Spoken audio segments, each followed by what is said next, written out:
更换上保护镜片，建议选择在清晨工厂上班之前，其他设备还没有启动，现场空气环境较好，没有强风流动的状态下进行。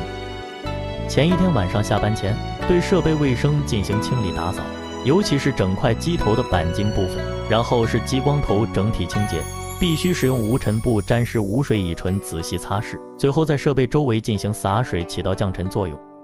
静置1夜后，使用干净的美纹纸粘贴在冷却水管接头上，防止管头缝隙处的灰尘掉落。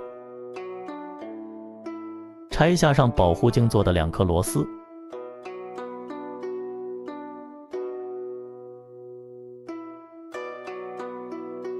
戴上无粉表面的硅胶手套。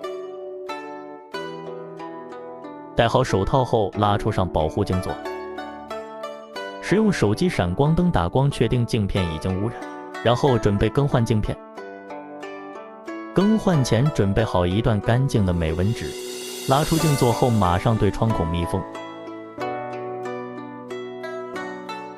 工具和镜座必须放在干净的无尘布上，可以准备一块干净的纸板铺在工作台上，方便操作。使用无水乙醇沾湿无尘布擦拭专用工具。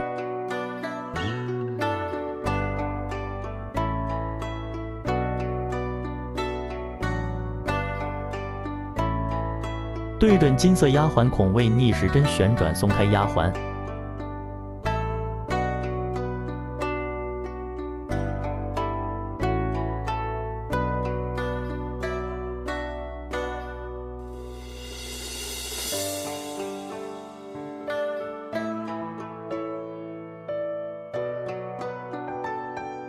准备好一片新的22.35×4.1mm的镜片。换之前使用无水乙醇沾湿无尘布，对镜座进行清洁。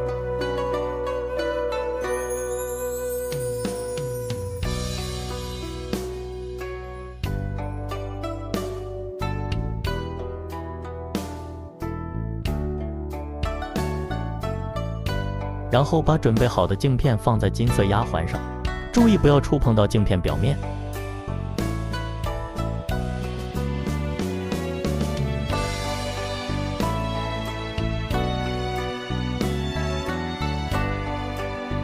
顺时针旋转拧紧压环，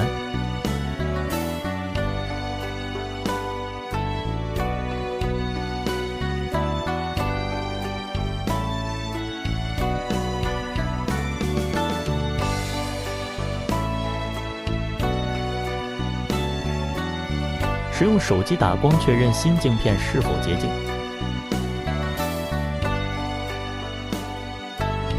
确认干净后，快速插回窗口。接着，拧紧2颗镜座固定螺丝就完成了。